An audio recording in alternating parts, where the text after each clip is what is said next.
What's going on, Wolfpack? Welcome back to another episode of Market Watch Mondays. Hopefully your favorite show, definitely my favorite show to record. As always, I'm your host at Mike Me Up with 2Ps on Twitter. So hop on over there, give me a follow, and hop in my mentions and talk some shit about football, man. I'm always down for some of that. I want to welcome back all the Wolfpack members. If you're not a Wolfpack member, make sure you go and check out the Patreon, patreon.com/ourpack. We're about 300 members strong now, going heavy dynasty strategy and just dynasty degenerate talk 24/7, 365, man. That is all we do on there, and I love it. I love the community there. I love the folks in there. If you are supporting me there, thank you. Even if you aren't, just watch my videos, thank you too. I mean, I appreciate any type of support that we get on the channel and for the brand. I got a lot of stuff I want to cover this week, so I'm going to hop into it. But before we do, man, y'all know what time it is. Hit that intro.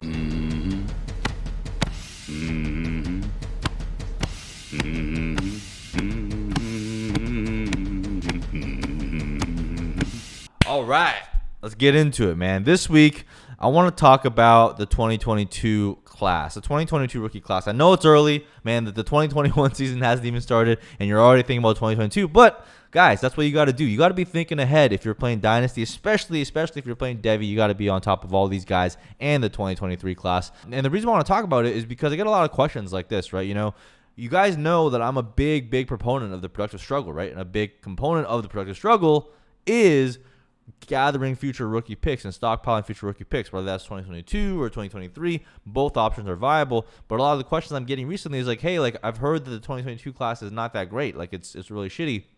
And the 2023 class is way better. Like, does that mean we should be fading the 2022 class and fading the 2022 first? Although I agree that the 2023 class projects to be better than 2022, but I want to caution, you know, people taking too strong of a stance on either side, just because it's very hard to kind of project out that far. Now, I have a great sense for what I think the top of the class will be, especially at the wide receiver position, because those don't really change in the final year. Because, like, usually by the second year, you should already know whether or not that guy is going to be any good, right? He's already shown enough the year before he declares whether or not he'll be very good. But there's always emerging guys from running back positions, always emerging guys from quarterback position. So it's very hard to kind of predict, you know, whether or not the class is going to stink. But the main thing is I want to caution people against having that mindset at all, even if you feel like the class is not that great, right? The reason why I like rookie picks is it doesn't matter. It doesn't matter if you feel like the rookie picks aren't that great, because rookie picks will always increase in value. I mean, let's just look back to 2021, right? Early on in the offseason in 2021, what was the narrative? The narrative that I was seeing people push on Twitter was like, oh, man, like, hope you guys faded this rookie class. Hopefully you trade away those 2021 first when they were at the peak value because, like, of COVID and you know, players opting out and all this, like, bad data and all this stuff.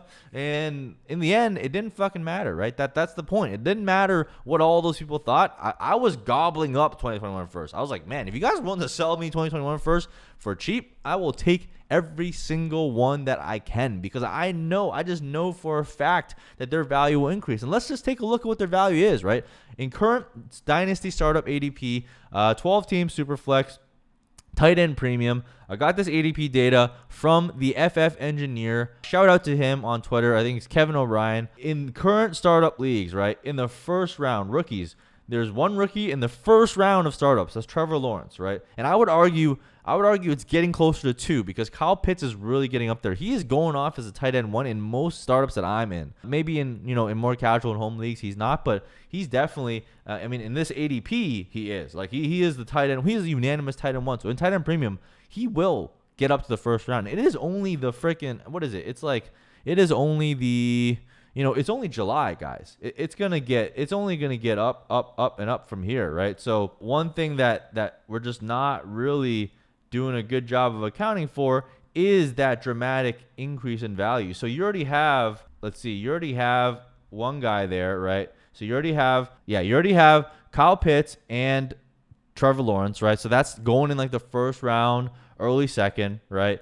You have Trey Lance and Justin Fields also in the second round. So in the top 25 players, you have four rookies in the top 25. All right. So basically almost 1/4 of your, you know, call it top 25 players is made up with rookies, right? And then you have 7 players in the top 50 because you got guys like Najee Harris that are bringing it up. You got Travis Etienne, who's also going in the top 50. And obviously you got Jamar Chase. So think about that for a second, right? With your rookie picks that you accumulated, that you bought because it was cheap, you already have seven top 50 dynasty assets. So that's half of the first round. Half of your rookie first round is going in the top 50 of players. Just try and get your mind and grasp that concept, right? We always talk about rookie picks being valuable. This is how valuable they can be. Even though people thought this class would be not that great, right? The running backs stink. A lot of opt-outs. And the wide receivers aren't that strong. There's a lot of beta wide receivers, et cetera, et cetera. If you look at the top 100, it's 13 players in the top 100. So over 10% of the player pool, 13% of the player pool is made up from rookies based on current dynasty ADP. And so you can't tell me that a year out, you can say with confidence that the 2022 class is going to stink, right? First of all, I don't even think it stinks. I think the 2023 class is better, and that narrative is what's pushing people to think that the 2022 class isn't good. But if we break down the 22 class players, which I will do in a brief moment here, I really do think there's a lot of potential for studs, right? And we'll kind of go position by position real quick to see where the strengths are, where the weaknesses are. But I just want you to get that ADP data in your head. Just really let it sink in. 1 to 2 guys in the first round, 4 guys in the top 25, 5 guys in the top 25, like 7 or 8 guys in the top 50, and 13 plus guys in the top 100. And I would argue that Rashad Bateman is undervalued. He's not in the top 100, but he should be. So, guys, do not worry this early about a class being weak because those values will increase. And no matter what people say, in startups next year, you're going to see a big part of rookies making up the top 20, the top 50, the top 100 players. It happens every year. It's like clockwork, all right? It's like clockwork. And the only year that it was a little bit wonky was 2019 because that class really, really stunk, like in terms of the running back position. But even that class still yielded studs, right? A.J. Brown, DK Metcalf, etc. And this doesn't even count for the guys that aren't in the top 100 ADP. Like Justin Jefferson was barely top 100 ADP. I think he might have been outside top 100 actually. And look at him, he turned into a stud. T. Higgins, another guy. Like there's a lot of risers that come from prior years, like Chase Claypool, Brandon Ayuk. Like none of these guys are in top 100. So when you really, really break it down, it comes down to this, right? Do not overestimate your ability to value an entire draft class and just like devalue it because it just doesn't make sense. Even if you don't value some of those players, right? There's going to be someone within your 12 team, 24 team, 10 team, whatever team leagues that do value rookies. Rookie fever is unfucking defeated. Every single year, rookie fever comes. It hits you in the face. It smacks everybody. I don't care who you are. It smacks me. It smacks freaking Matthew Berry, Reggie Q, everybody. All the best players I've seen play. JJ Zacharyson, everybody gets slapped by rookie fever. Even those people that make fun of rookie fever on Twitter, I guarantee you they will be clawing for those rookie picks as well, right? There will be a market for rookie picks no matter what. So don't worry about it, man. If you're doing a startup, I'm in a product struggle right now. I have like 5 or 6 2022 first. I don't care. Like that's gold mine for me, right? Like we're gonna go into the players, but those picks, even without players attached to them, are going to be incredibly valuable. The reason why they're not incredibly valuable right now is because a lot of people don't have the faces to match up with those picks. But once they do, and they always do come NFL draft time, obviously, right? They're going to go up in value, and you're going to see these types of rises. Is there going to be another first-round quarterback? Will Spencer Rattler go in the first round?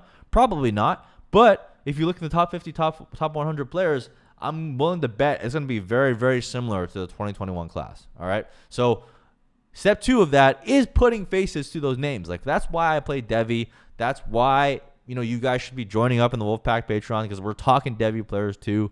And like playing Devy really gives you a step ahead because you're forced to look into these classes. Like I'm looking into 2022. I'm looking into 2023. I'm looking into 2024.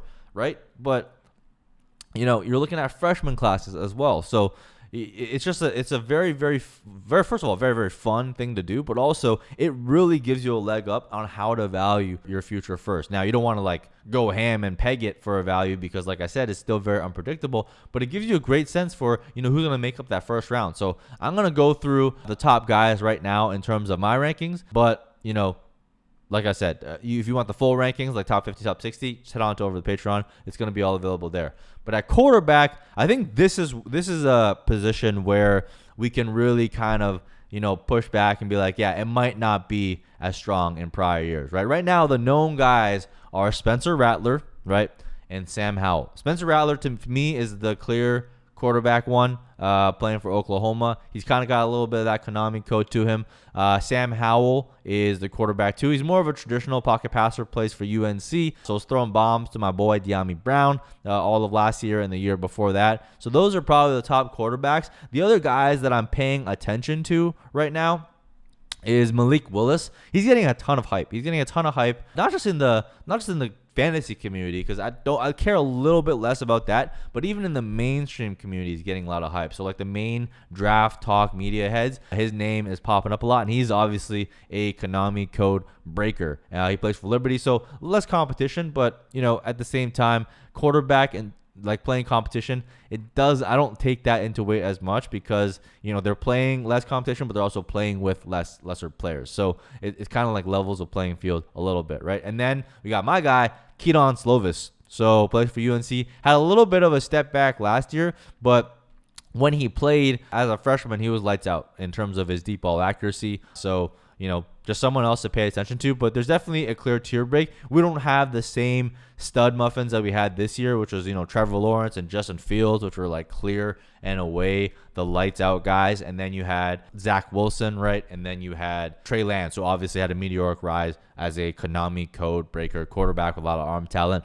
So I think Malik Willis is going to be like a poor man's Trey Lance. But I can see him taking that path of rise, not as high as Trey Lance did, but that type of rise coming from a small school Konami code quarterback can be very, very tantalizing with a lot of arm talent. So those are the quarterbacks. Now, not as strong as 2021. So personally, I've liked to kind of load up on a couple of quarterbacks this year. But if I don't, and I know I'm going to get a top pick, then like Spencer Rattler is definitely not a bad bet at all, right? So those are the quarterbacks you want to pay attention to. I don't want to spend too much time on quarterbacks, because one, like quarterback scouting is too hard. Like it's not even my forte, but those are kind of the top guys to pay attention to. But I want to talk about the running backs next. So I think this is where, the 2022 class kind of has a little bit of a leg up on 2021, right? We got Breece Hall, who's been a stud since he's a freshman, just continues to produce year after year. And then you got my guy, Isaiah Spiller. So Isaiah Spiller is your prototypical size back, and he is a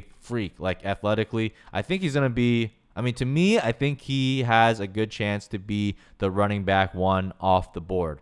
And that's freaking exciting, right? So he's 6'1", 225 pounds. This guy is a freight train, right? And he had 188 carries, 1,036 yards, and averaging 5.5 yards per carry, which is a stat that doesn't really matter that much, only in the context that, it's a decent level of efficiency. But I think what's more appealing about him in his freshman year, also nearly cracked 1,000 yards. That's when I kind of got on board. I was like, who the fuck is this guy? But more importantly, had 29 receptions for 203 yards. And then he had 20 receptions for 193 yards this year, actually gaining a little bit in the efficiency on the receiving end. So he is clearly a capable receiver, right? He's not a world beater on the receiving end, but he is very capable. But he's got the prototypical size, and I think he's going to test pretty damn well. So these are the two top guys for me, Breece Hall and Isaiah Spiller. But another guy who I'm really, really getting into more recently, not more recently, I've been into him last year. Shout out to FF Ball All Day for really kind of bringing him onto my radar. But it's Kyren Williams from Notre Dame. Now, normally we don't really care much about Notre Dame running backs because they don't really produce NFL talent, but Kyren Williams is a really, really interesting one. So he, as a freshman, didn't really do much, but as a sophomore had a massive breakout. So 211 attempts for 1,125 yards, 13 touchdowns on the ground, but more interestingly, 35 receptions for 313 yards. That's rare. That is very rare for a college running back to see that type of receiving volume and also just be good with it. So I'm expecting Kyren Williams to have a big year. The only downside of Kyren Williams is he won't be a workhorse running back in the NFL. He's about 5'9", 195. So you can think about him more in that Aaron Jones mold, right? He's going to have to land in a committee and probably try and fight his way to leading committee on a top-end offense. But the receiving upside he has really, really helps him on that front. So he's another sneaky guy. He's my current running back 3 in that class, kicking off the tier 2. But he's just a very, very interesting prospect. And the good thing is all 3 of these guys, Breece Hall, Isaiah Spiller, and Kyron Williams, they'll be 21-year-old rookies. So Breece Hall and Isaiah Spiller right now are actually still 19 years old. So they're freaking hella young. But yeah, once they get to rookies, you're going to have 3 really, really young rookies, assuming obviously they declare. If they go back, then they become, go into that, Travis Etienne, Najee Harris, like senior mold. But for now, we're looking at a nice young crop of running backs. And to me, that is the most coveted asset in Dynasty Fantasy Football. Even in Superflex, I will always prefer young stud running backs to quarterbacks. But that's just the top of the class, right? So that's kind of where this class ended, right? We had Javonte Williams, Najee Harris, and Travis Etienne. And then you had like a late riser in Trey Sermon and Michael Carter. In this class, we have a couple more interesting guys, I think. I think we have Eric Gray, right, who is a transfer to Oklahoma, one of Ray GQ's favorites. So shout out to him. But Eric Gray transferred to Oklahoma before he was at Tennessee. Again, just another guy that wasn't doing like crazy volume, but he was getting substantial work in the receiving game. In his sophomore year, he had 30 receptions for 254 yards. Now he transfers, and he's gonna most likely be the lead back over there at the new spot. And he's interesting because he's got the size. He's about 5'10", 205, can probably put on a couple more pounds. We'll see what he weighs in at the NFL level. But he's another guy who has potential workhorse size, receiving ability, pretty damn athletic, and good college production, right? So that's Eric Gray. And then the last guy I want to talk about at the running back position for now is Kevin Harris. So Kevin Harris, someone that I just drafted in the campus to Canton. Kevin Harris, I think, led the SEC was second in the SEC in rushing after Najee Harris. Plays for South Carolina. I mean, if you guys know anything about South Carolina, that offense doesn't really do much. So he is basically the offense, but had 185 carries for 1,138 yards and 6.2 yards per carry. 15 touchdowns. And again, we go back to the receptions, 21 receptions for 159 yards and another touchdown through the air. So this is a guy who broke out massively as a sophomore, and I'm expecting him to have another big year. Again, shout out to the homie Ray GQ for putting me on to Kevin Harris. I didn't really know who he was before last year, but once you kind of dig in the numbers, it is pretty impressive. And we love running backs in the SEC because the SEC has the toughest defenses. That translates most similarly to the NFL, especially a guy on a average to subpar team in the SEC. At least not like an Alabama type team, right? Like where they're like lighting it up through the air and the offense is firing on cylinders. Like this guy has to earn his yards. They know that it's coming to him. So I'm interested in Kevin Harris. The problem with him is he's not necessarily like a wiggle and juker, right? He'll break tackles, but he's not like going to be like a Tank Bigsby level God mode, like tackle breaking monster. So we're kind of got to see the advanced peripherals there. But so far, I mean, based on production and based on his size, again, this guy is 5'10", 225 and probably runs like the 4.5, low 4.6 zone, which is interesting enough for us. That is a very, very interesting guy. So already you're looking at 4 guys with potential workhorse ability and 1 guy with very high upside running back committee. I think most of these guys have like day 2 draft capital upside. Maybe a guy like Kevin Harris or Eric Gray probably slips into like, day 3, but still be like a 4th round, so like a Michael Carter. But again, we're already looking at 5 guys that are kind of up there. And then another guy, I said Kevin Harris would be the last guy, but he isn't. Another guy who I think we really need to pay attention to this year is Zamir White. Zamir White was the top running back prospect coming out when he was in high school, I think like 3 years ago. I forget which class he's in, but he had suffered 2 knee injuries. So just like injuries took him back. Plays for Georgia. Also, obviously sitting behind DeAndre Swift in those years. But last year, he finally started kind of making a little bit of his emergence. Those guys that know, like Georgia, they always use like a running back by committee. Like that's, part of the spiel. So you're not going to get too many workhorses out of Georgia. So you're basically looking for, efficiency and how they produce with the touches that they do get while they're there. And, I think Zamir White last year, 144 carries, 779 yards, 5.4 yards per carry, 11 touchdowns.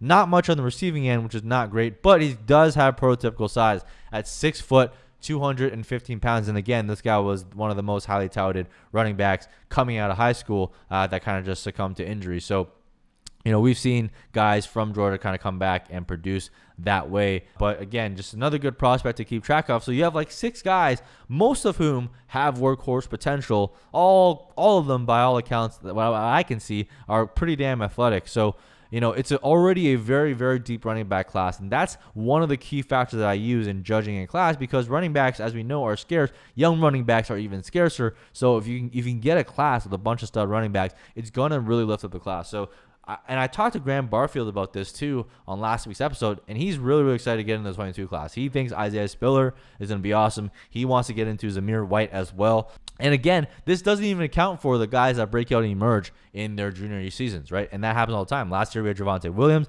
The season before that we had Clyde Edwards-Helaire. Like, there's always a couple of these guys that break through, and Trey Sermon this year as well. So we're always going to see an additional on top of that. So already we have 3 or 4 quarterbacks, 5 or 6 running backs that are like top 15, top 20 potential, and we're not even at the wide receiver position yet. So this class is already pretty fucking strong, all right? And then when we get to the wide receiver position, it is extremely interesting. So it's a hotly debated trio of wide receivers that have kind of that alpha upside. But you got David Bell, who was a dominant true freshman breakout, teammate to Rondale Moore. True freshman breakout that just continued to ball out in his sophomore year, even with Rondale on the team. And then you got my favorite, Garrett Wilson, who broke out in his sophomore year at The Ohio State. I think Garrett Wilson is my favorite to be the first wide receiver off the board because, 1, NFL helmet scouting is very, very strong. But 2, Garrett Wilson is just a freaking stud. He is an absolute stud wide receiver. He broke out in a pretty big way in his sophomore year. So, I know everyone loves like the 18-year-old the 18-year breakout, but I'm also very interested in the monster second-year breakouts. Like, I don't think there's that much separating an 18-year-old true freshman breakout of however you define it, whether it's 20% or 30%, but I think that once you get to the second year and you have a similarly monster breakout, I think that is also very, very appealing. So if we look at Garrett Wilson here, so Garrett Wilson, he's 2022 eligible, obviously. He's sharing the field with Chris Olave. I think a lot of people are into Chris Olave. Personally, I'm not that into Chris Olave, especially since he went back for his senior year, but also because Garrett Wilson was the monster who actually outproduced him in his second year. So Garrett Wilson had a weighted dominator rating of 33%. He had a dom rating of 30%, but what I'm more interested in is obviously the receiving yards market share. But in his second year, he broke out with a 34% market share of receiving yards. So again, just a dominant performance from a second year. And then the more interesting part even is once you get to his yards per team pass attempt, his step up from year 1 to year 2 is pretty insane, right? So I think, if you look at most wide receivers, like if they get to like the mid to high, like 1.5 plus, like that's really, really good for a freshman year. For a sophomore season, he was at 3.21. Just an insane level of efficiency from Garrett Wilson. So not only did he get the market share, but he also absolutely obliterated the yards per team pass attempt, right? So that's like the really interesting part for Garrett Wilson. That's why I have him as my wide receiver 1, but also because I think that he's going to be the first wide receiver off the board, and he's younger as well. He's obviously 21 years old. So he's that. And then the third guy I want to talk about real quick is Treylon Burks. So shout out to, again, Ray GQ, the GOAT, for putting me on to Treylon Burks. But Treylon Burks is another monster breakout candidate. So Treylon Burks is someone who broke out in a big way as well, playing in the SEC. So he plays for Arkansas.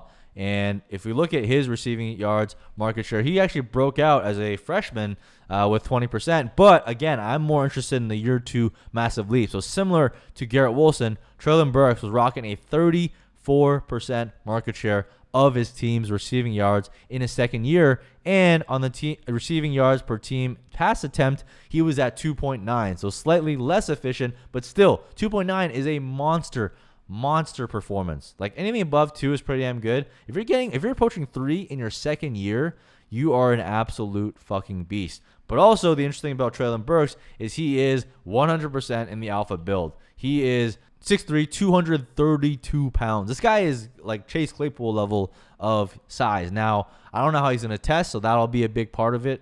But, I mean, by all accounts, he is an absolute monster. So those are the 3 wide receivers for me, and all 3 of them, in my opinion, have alpha wide receiver upside. And another guy who's just barely on that edge is George Pickens. George Pickens broke out as a true freshman playing for Georgia Bulldogs. And again, it's really hard to kind of, get a ton of volume in that passing offense because Kirby Smart kind of stinks and runs really vanilla, boring offense. But George Pickens did it, and then he had a little bit of a slump in his sophomore year, and then he got injured in the offseason, which you hate to see, right? He got injured, so that's the downside. But let's not forget about the level of talent that he was. He was very much in the discussion for wide receiver 1 overall in that class as well. But personally, I have Garrett Wilson there now just because of the production we did see in the second year. And Garrett Wilson, again, another very highly touted wide receiver coming out of high school. So again, we love to see those serial winners, guys who are touted highly coming out of high school and then continue to produce and outperform their expectations once they get to college playing for major programs, right? So that's what we love to see. So those are the top 4 wide receivers. So just off of those alone, of the top running backs, top quarterbacks, top wide receivers, you've already filled out your first round, right? So that's why when people say like, oh, I want to fade the first round of 2022, I'm going to trade away my first round picks now, I don't get it because these guys are all studs. We know they're studs already, and that doesn't account for the studs that we haven't seen coming yet. So trust me when I say this, your first round of your 2022 picks is safe. It is very, very, very safe. And I would argue going into the early to mid of the second round, it is still very safe. After that, there's going to be a big fall off. So the late seconds, the third round picks in 2022, not really going to be too bright. You're not going to find too many gems like, Antonio Gibson or Chase Claypool or guys like that, like laying around in those rounds because it's not going to happen.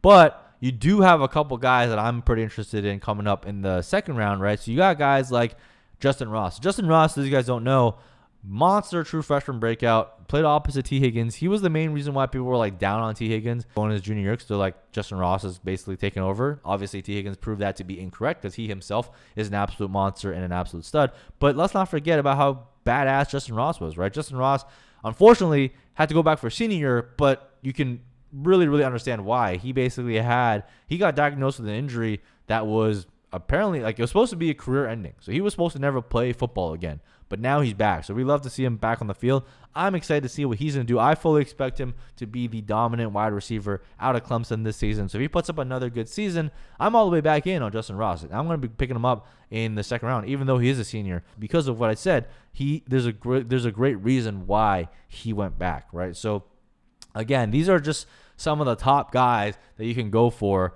and you've already rounded out a very, very strong first round of 2022 class, right? So I wanted to go over this list because I wanted to put some names to those numbers so you guys don't just like throw away your picks thinking like, yeah, this is a weak draft class and I'm going to trade away. Now that you understand the caliber of player that is available, right, you definitely have to be careful. And if anything, if this narrative continues to be pushed that 2022 class is weak and you should fade it and it's going to be bad or whatever, buy them up.